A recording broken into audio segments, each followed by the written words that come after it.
પોરબંદર જિલ્લામાં તારીખ 15 મે 2025 સુધી જનજાગૃતિ અભિયાનનું આયોજન કરવામાં આવ્યું છે, જેમાં નેશનલ ડિઝાસ્ટર રિસ્પોન્સ ફોર્સની 6 બટાલિયન ઝરોદ તેમજ વડોદરાની ટીમ દ્વારા જિલ્લાનો પરિચય તથા આપત્તિ આધારિત માર્ગદર્શન માટે આ કાર્યક્રમનું આયોજન કરાયું છે.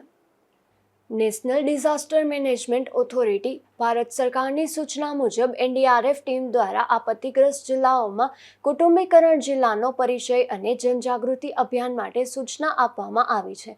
ત્યારે આ ટીમ દ્વારા પોરબંદર જિલ્લાના નીચાણવાળા વિસ્તારો, પૂરગ્રસ્ત વિસ્તારો, મોટા ડેમ, ટનલ, મહત્વની સંસ્થાઓ અને મોટા અકસ્માતના જોખમી એકમોની મુલાકાત લેવાઈ હતી અને સંબંધિત માહિતી એકઠી કરવા તથા આપત્તિને રોકવા માટે પ્રજાજનો, સરકારી અને બિન સરકારી કર્મચારીઓ સહિતનાઓને માહિતી અને તાલીમ આપવાના ભાગરૂપે આ કાર્યક્રમ યોજાઈ રહ્યો છે, જેમાં પોરબંદર જિલ્લા ખાતે તારીખ 1/5/2025 થી તારીખ 15/5/2025 સુધી આ કાર્યક્રમનું આયોજન કરવામાં આવ્યું છે.